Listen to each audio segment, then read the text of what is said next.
Madagascar, a wondrous land full of mythical secrets, strange cultures, and exotic nature.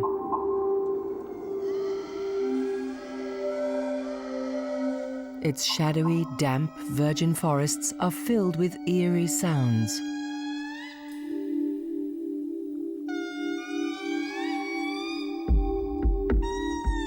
The cry of the lemurs lures us into an enchanted world.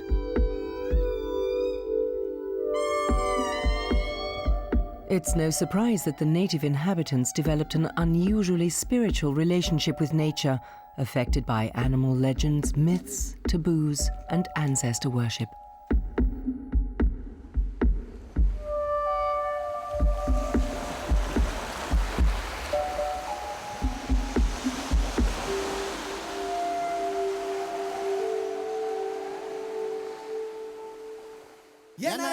Madagascar.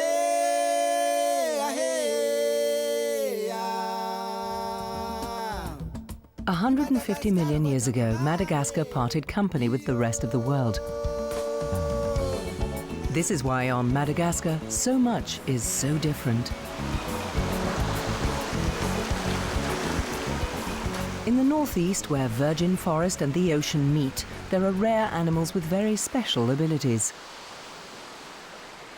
And who knows for sure whether the legends surrounding the chameleon have any truth to them? It's certainly a curious enough creature. No one here would ever point directly at a chameleon. According to traditional taboo, the outstretched finger would rot. So chameleons and the trees they inhabit are respected accordingly. Augustin and Felix are guides in the Masoala National Park.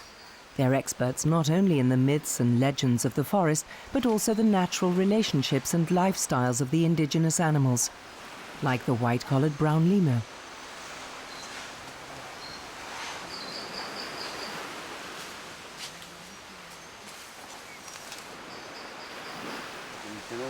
In local mythology, trees with ferns like these are special, as they're said to be the last resting place of babies. Taboos like this often provide better protection for nature than scientific explanations.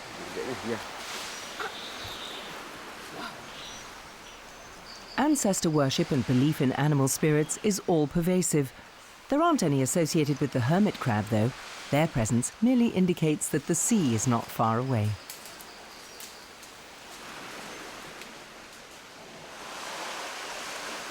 The national park in the Masoala Peninsula is the largest nature reserve in northeast Madagascar. Here, the forest meets the sea at close quarters. The forest might seem endlessly huge, but in fact it is being encroached upon from every quarter. Settlements and illegal felling, these are the main threats, making the preservation of this natural treasure even more urgent. The provincial capital of Andringitra is the main contact point for nature conservation and springboard for expeditions into the Masoala National Park.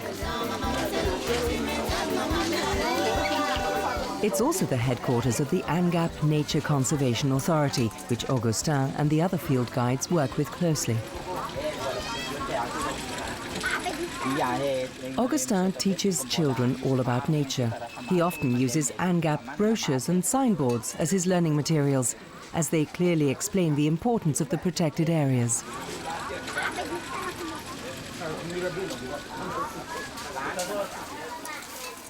Augustin has founded a club for the children, singing songs with them about animals and nature, taking them on field trips, and planning environmental activities with them. He's in his element here, getting as many children interested in nature conservation as he can. It's especially important that the children find out more about nature in the forest. Animated tales are a good way of showing how a chameleon behaves in the wild, and Augustin is a master storyteller. Long ago, the chameleon was the fastest animal on Earth until, in its haste, it knocked over God's son and trampled on him. In his anger, God picked up the chameleon and threw it to the ground. When it came to, it looked around in a daze. Its eyes swiveled in all directions to see what had happened, and then it vowed from that moment on to walk very slowly. That's why it considers every step carefully, so it can never step on God's Son again.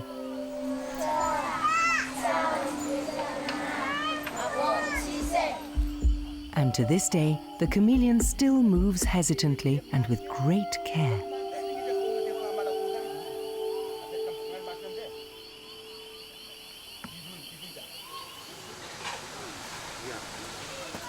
Augustin and Felix are renowned among tourists as excellent field guides, but they often work together with scientists too.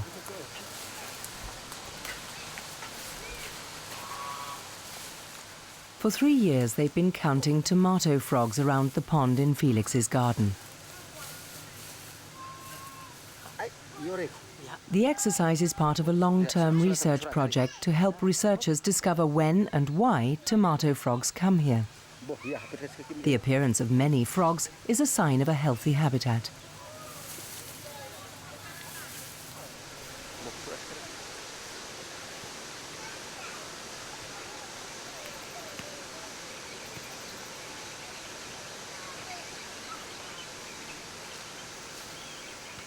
While Felix is still looking for tomato frogs in his garden and taking meticulous notes, Augustin is teaching the children his latest song. It's about Sahongongongo, the tomato frog, and it goes like this.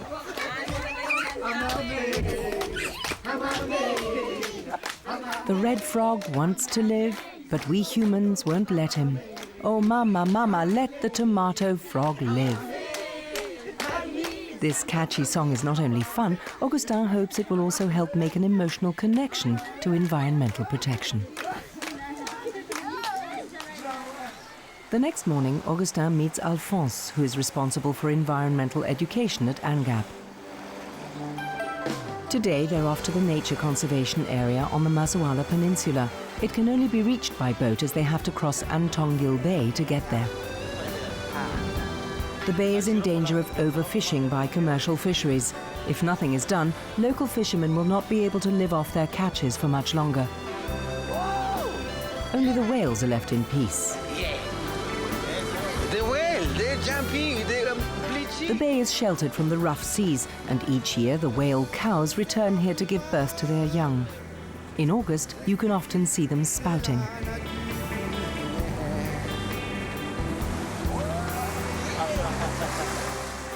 Around Antongil Bay, there is little suitable land for settlements.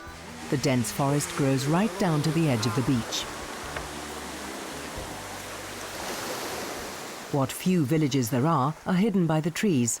They're in a protected buffer zone right on the edge of the national park.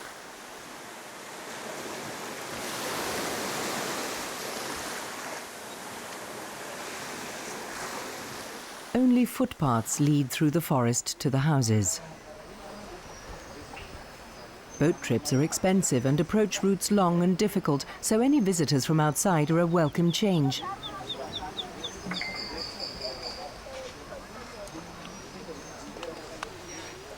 No sooner do the conservationists arrive than the women begin to organize a traditional dance evening.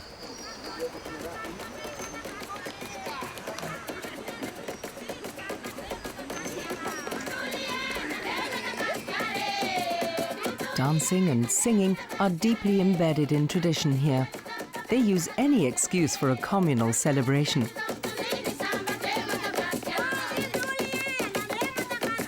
Augustin is a well-known favorite and honored guest everywhere and joins in enthusiastically.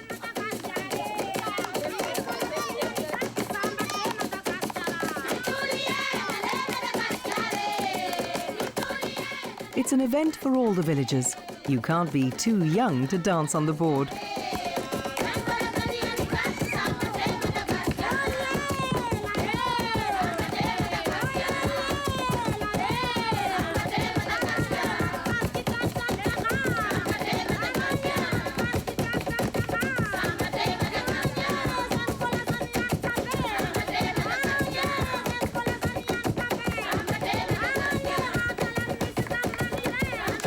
The festivities continue until nightfall, when people and animals retire to the safety of their homes.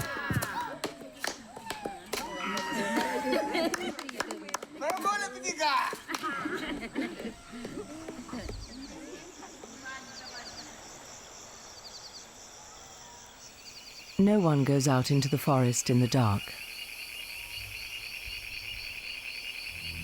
In the forest, animals appear as shadowy shapes.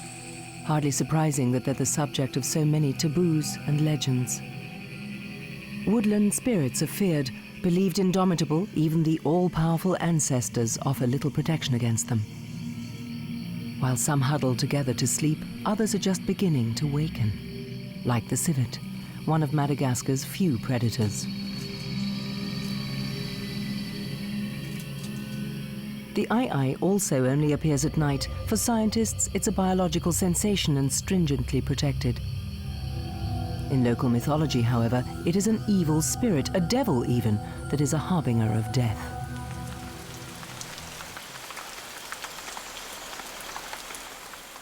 Masoala's rainforests lie in one of the world's highest rainfall areas. Up to 8 meters of rain falls here every year due to its particular geographical location.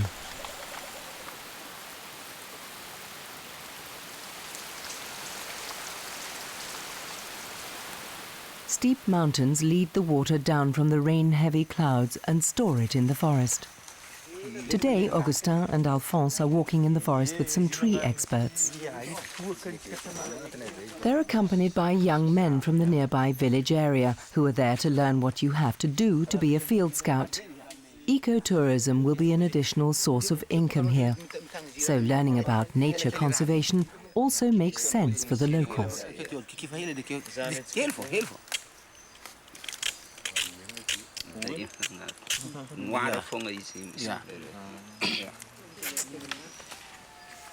En route, the forest trekkers meet some women from a nearby village. They're transporting sand intended for use in constructing a small dam.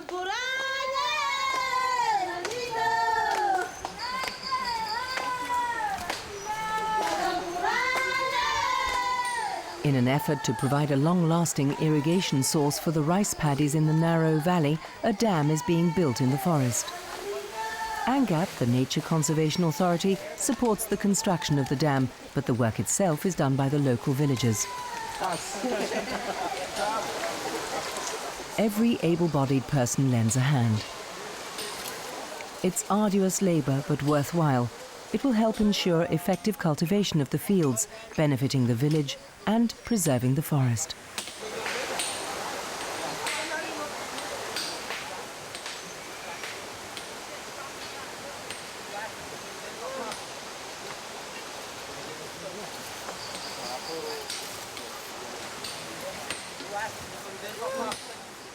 When the dam is finished, water from it will flow along small channels to the fields. Elixir of life for the rice.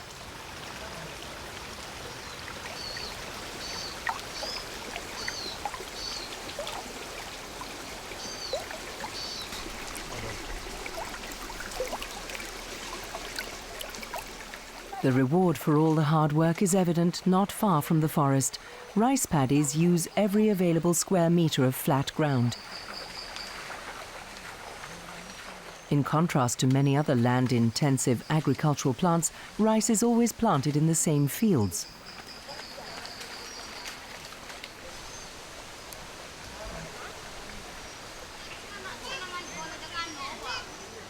Since the establishment of the national park, the surrounding villages have received much more attention. Sustainable methods of cultivation are especially encouraged, not only of rice, but also vanilla and coffee.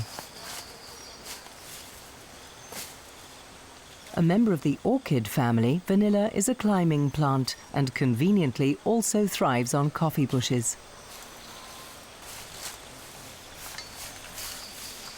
A Malagasy saying goes, "Here, money grows on money."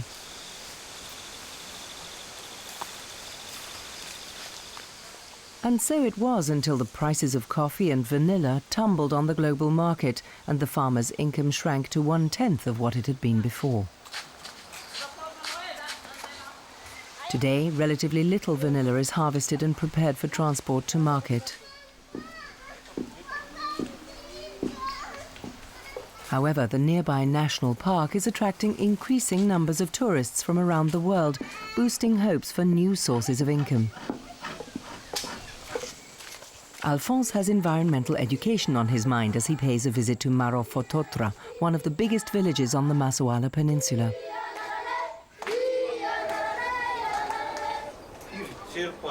Like the dam, the school was constructed with the support of ANGAP.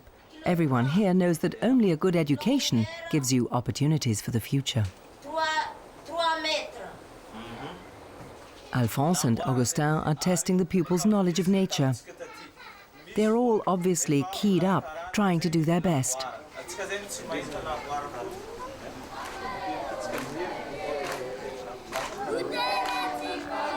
But when Augustin starts to sing, their enthusiasm bubbles over and discipline is forgotten.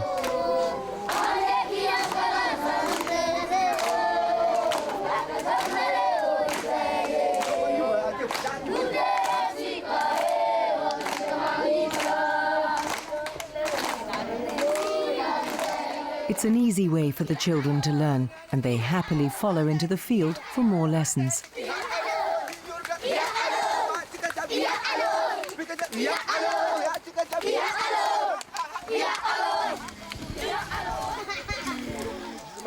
In the forest, Augustin tells stories of butterflies and orchids, cleverly combining fun with education.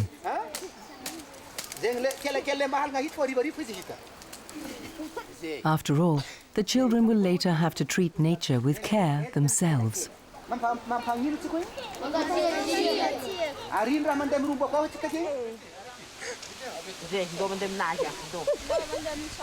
Meanwhile, in the village, they're preparing for a big event. Augustin is giving a concert with his band. It's a rare occurrence in this remote spot, and no matter the distance, everyone makes the effort to be there. With his songs about nature on Madagascar, Augustin joins in the tradition of many well-known singers who use their music to reach people on an emotional level, anchoring nature conservation firmly in the local repertoire. Almost all the songs are about nature, water, plants and animals. The song about the tomato frog is a must.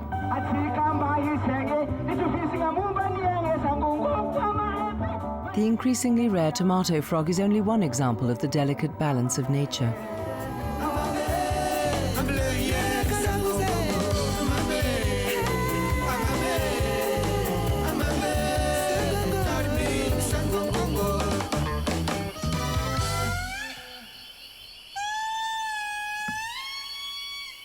There are many other animals in the forests of Madagascar that also need effective protection. There is still plenty to do. The lemur's habitat is endangered. The lush, virgin forests with their unique animals and plants are shrinking.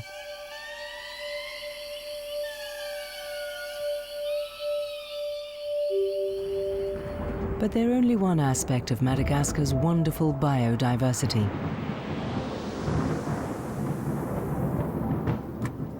1,000 kilometers further south, in the country's interior, the moon shines down onto a completely different landscape.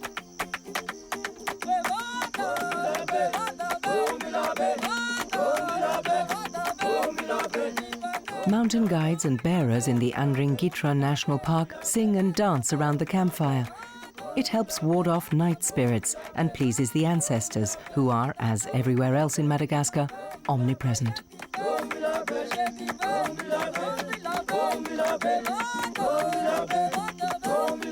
It's chilly at 2,000 meters up, and the fire under the rice pot radiates a welcome warmth. Majestic mountains and mystical cloud formations seem otherworldly, suggestive of a spirit world.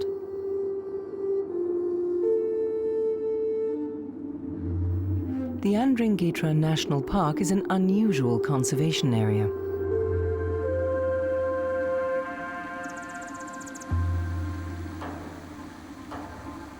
It's home to valuable orchids and other rare species that can only be found here.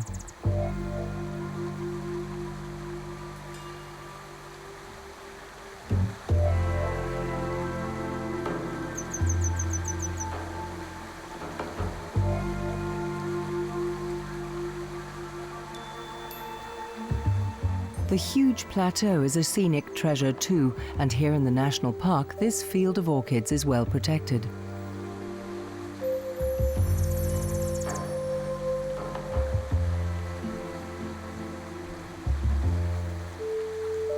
These rare orchids are reason enough for biologists and trekking tourists to brave the steep ascent.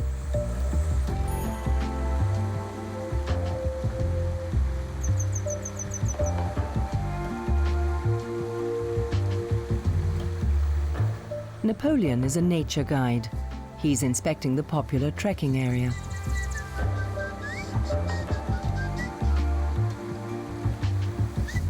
He's familiar with all the plant and animal species here, an invaluable presence for experts and tourists alike.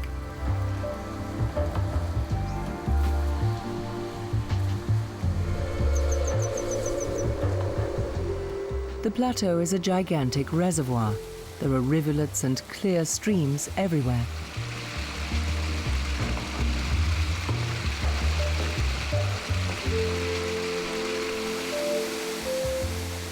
They meet and flow together until finally they tumble over the rocky edge of a cliff into the valley below. These are the sacred waterfalls of a long-departed royal couple who were relieved of the burden of their infertility here. Since then, these waterfalls have been a symbol for fertility. This is just the place for Napoleon to call on his ancestors.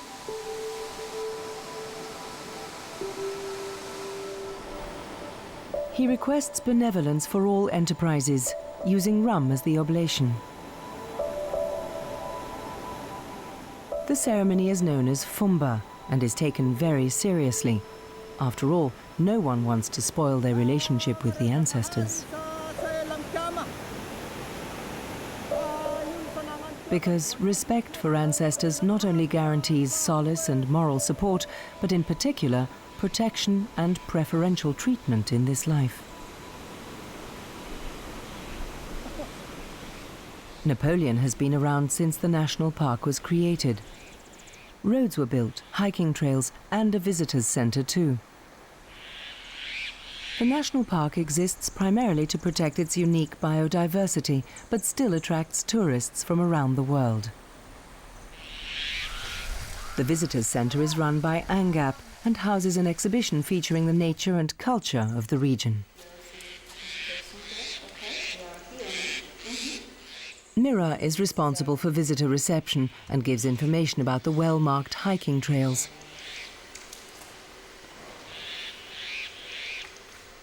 She hopes that more hikers will visit, wanting to see the beauty of these mountains.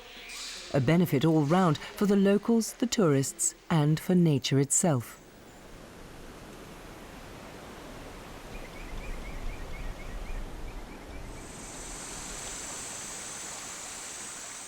The forests below the plateau act like a sponge. For those living in the valley, they are vital.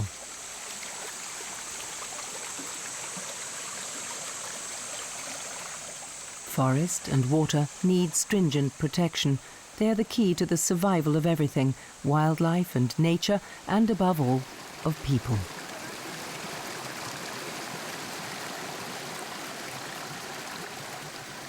Myriad narrow channels regulate the water supply of the widespread rice fields in the valleys and up the slopes.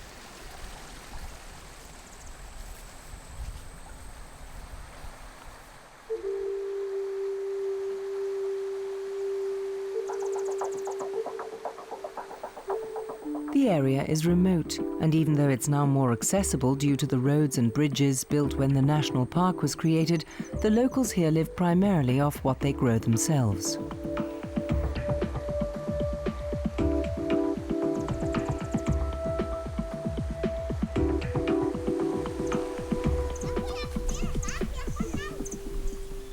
So their farmsteads lie in the middle of their fields, surrounded by nature.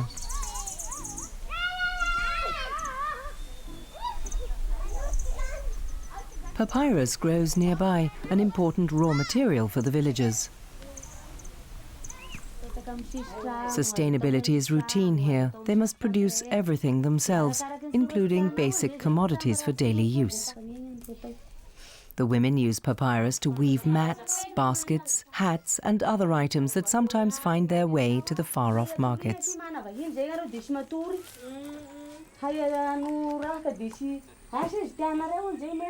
Nearly all the houses in Madagascar's interior are constructed according to tradition, double-story and solid, protecting against the winter cold. And they don't like sleeping on the ground floor. That's where the spirits of their ancestors live.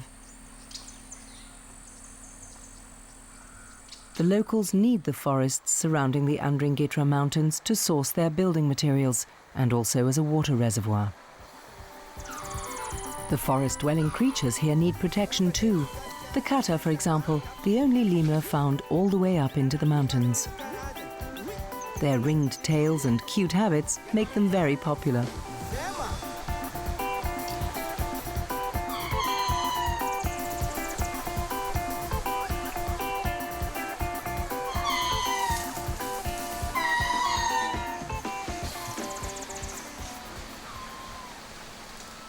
Near their forest is the little town of Ambalavao.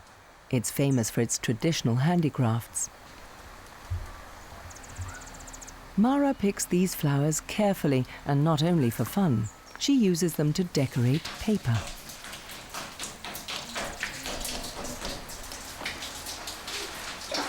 This is where the well-known anti-moro paper is created lovingly by hand. The bark comes from the south of Madagascar and is hand-beaten to a fine pulp.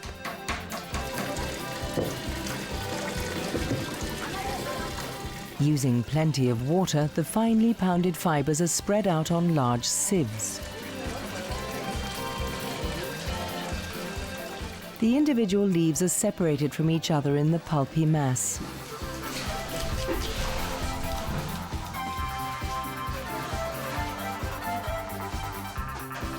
Now come the flowers, placed individually in various patterns.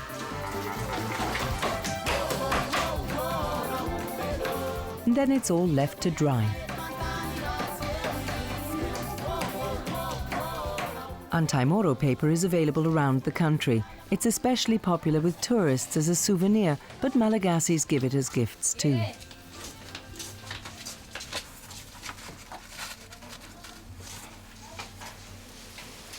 For survival, though, the Malagasis need rice. It's their staple diet, and it's grown all over the country. Even in the drier plains of the southwest. Here, the rice paddies lie in the deltas of big rivers which irrigate them. After rice, the zebu is their most important resource, not only for food, but also for ancestor worship rituals.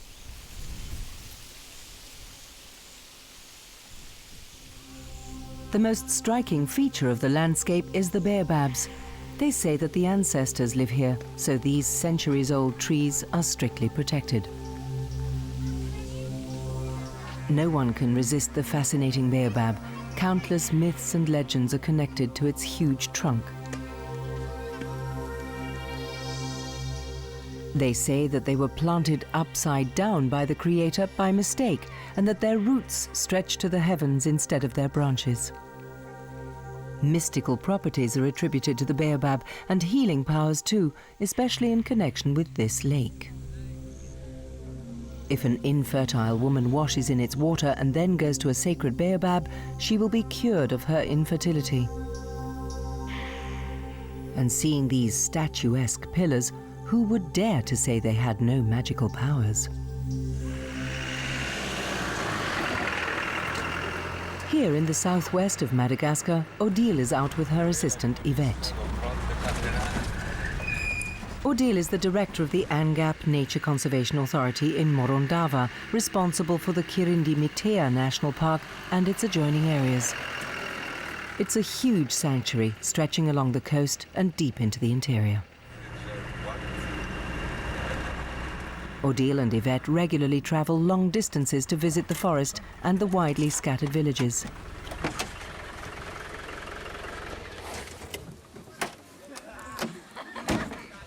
Protecting the sensitive dry forests of the Kirindy National Park can only succeed in cooperation with the locals.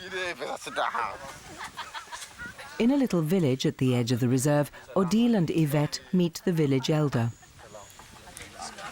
The farmers want to help protect the forest from illegal intruders. They know it must be managed sustainably so as to provide a long-term source of suitable wood for the boat builders.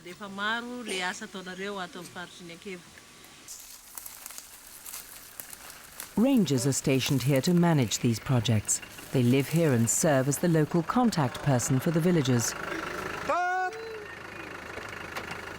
A baobab forest near the coastal town of Bellot-sur-Mer makes an ideal meeting point for Odile and Yvette with the rangers.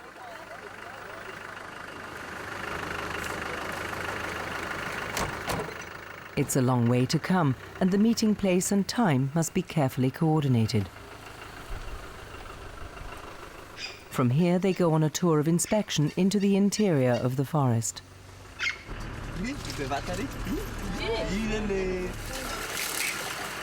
Today, they're looking for specific trees.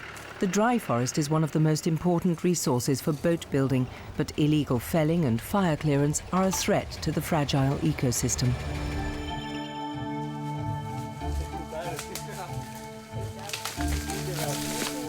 This is where the very light wood needed by the fishermen for their pirogues comes from. Scivotia madagascariensis floats almost cork-like on the water's surface. But the rangers seldom find trees like this in the forest anymore.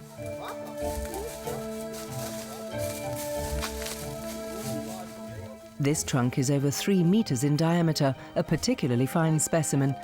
It would be suitable for a pirogue capable of carrying 800 kilograms with space for 10 people.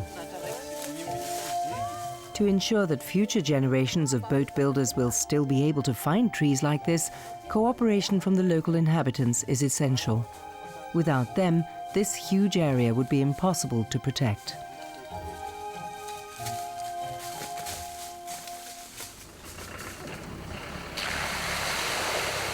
Odile's on-site inspections aren't over yet. The drive continues. On the way, they cross vast swamp areas. The sea is not far away. In the tidal border area between drying out and flooding is where the saltwater-resistant mangroves grow. Their root systems are a haven for mudskippers and fiddler crabs and a nursery for countless species of fish. The mangrove forests also provide a valuable protective barrier against the annually recurring cyclones. For local fishermen, the catch here is too small, but the mangroves are still important for them. Their survival depends on the health of future fish populations. Along the entire coast, the locals live off fishing. They go far out to sea in their pirogues and cast their nets. Madagascar's natural bounty extends to its underwater world too.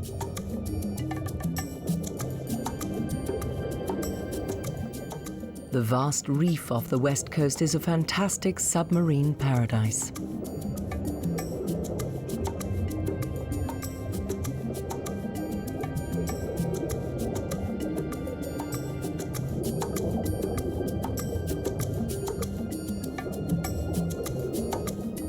To protect the coral reef and its fish, they're planning to establish an underwater sanctuary here. This will also safeguard the local fishing industry against international trawlers that are progressively overfishing the waters. Trawling for prawns, their drag nets destroy entire underwater landscapes. They leave slim pickings for the local fishermen in their humble pirogues.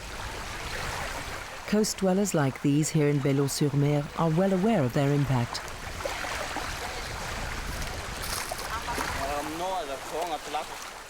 If they want to catch bigger fish, they have to go much further out to find them, yet each time bring fewer back home. They can often be out in their one-man pirogues for a whole day before they catch enough to be able to head for home.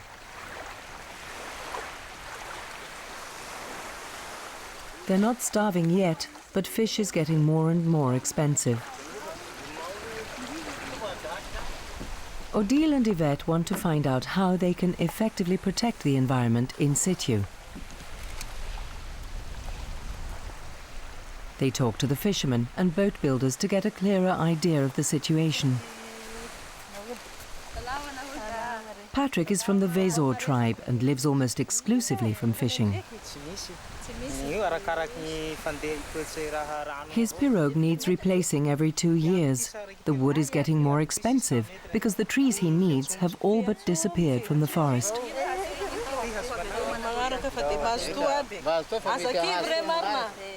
It's a great challenge for ANGAP, the Nature Conservation Authority. On the one hand, the primeval forest must be protected, but on the other, the livelihood of the coastal dwellers has to be upheld. There are few alternative sources of income to fishing. Harvesting salt is one of them. Not far from Bellot-sur-Mer, the seawater that rushes far inland at high tide is pumped into large drying beds. There it evaporates, leaving a thick salt crust. This salt is delivered to cities and villages along the coast far to the north and south.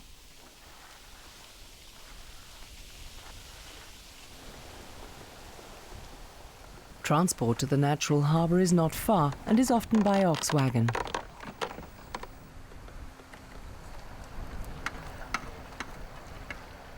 Here it's loaded onto boats for further transportation.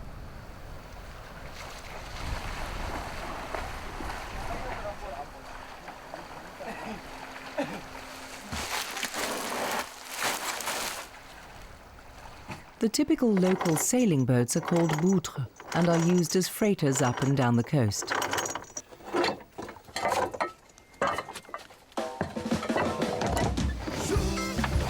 They can transport up to 40 tons at a time.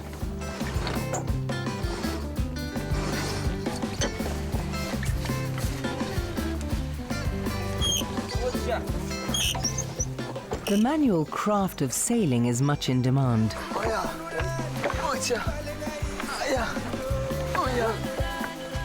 And tourists have started to join in for the sailing experience.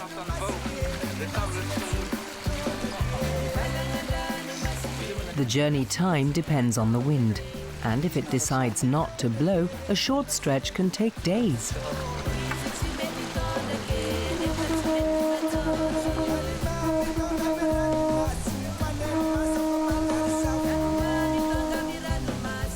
Bellot-sur-Mer is a stronghold of boutre and sailing pirogue construction.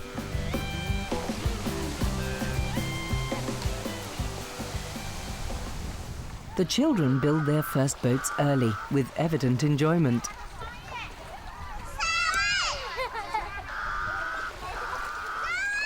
The basic shape of the boutre arrived around 100 years ago from Europe and has become part of the local tradition. Hard wood is the most important raw material, and it comes from the dry forest. The planks are greased with fish blubber and bent over an open fire until they fit into the hull without material stress. It can take years to finish a boutre. Whenever the owner has enough money together, he carries on with the construction.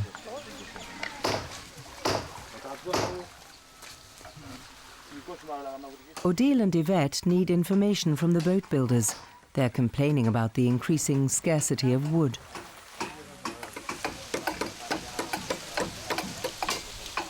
They plan to work with the boutre owners and constructors to conserve badly needed resources. Meanwhile, there's a ban on outside boat builders using the wood. Only Bellot-sur-Mer residents may use the wood from permitted areas in their dry forest.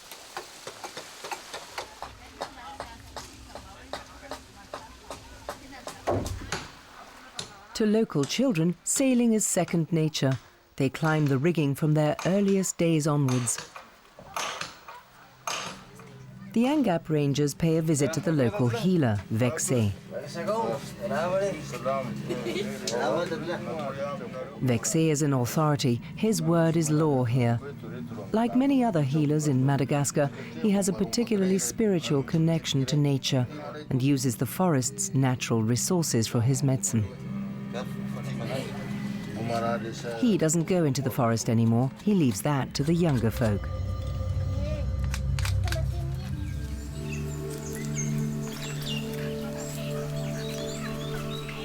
Knowledge of medicinal plants is increasingly prized. Pharmaceutical companies are constantly searching for new ingredients to treat illnesses.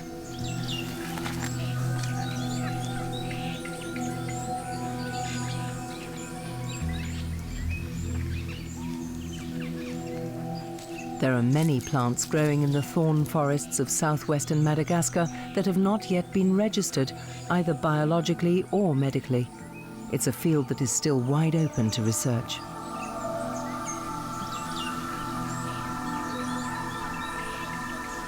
The healer's knowledge is very advanced. They know exactly which leaves, flowers, bark or wood is effective and against what.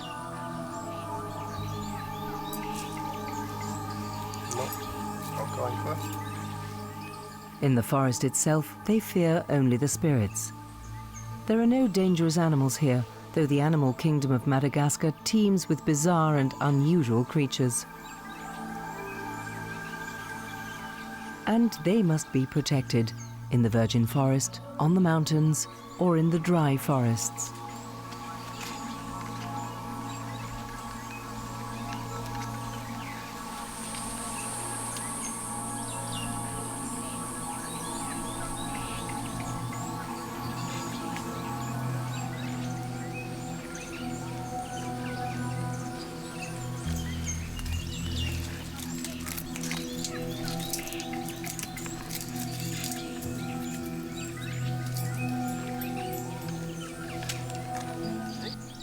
In the Baobab forest, not far from Belo-sur-Mer, Odile and Yvette meet up with their rangers.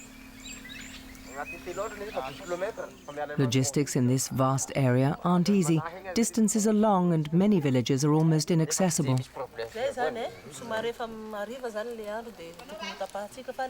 En route, they call their rangers to a central meeting point to discuss problems and other upcoming tasks.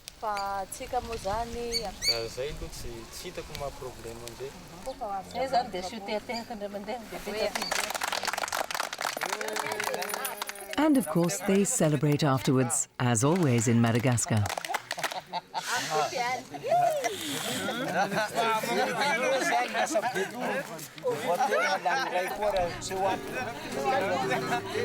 They even have their own song, composed to a popular beat by Loris.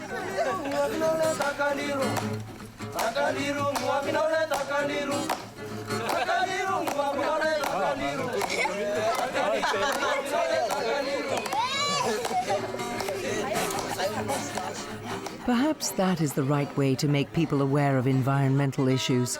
A catchy rhythm combined with a nature conservation message.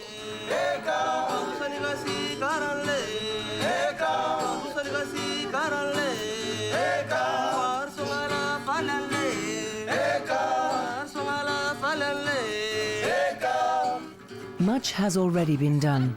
All around the national parks in Madagascar, more and more people are committed to nature conservation. And enthusiastic Malagasis are making sure it stays that way, including the rangers and field guides.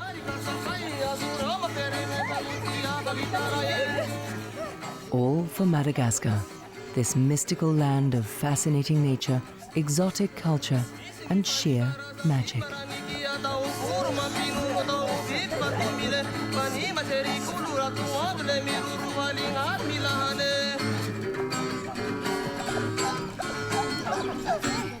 Sote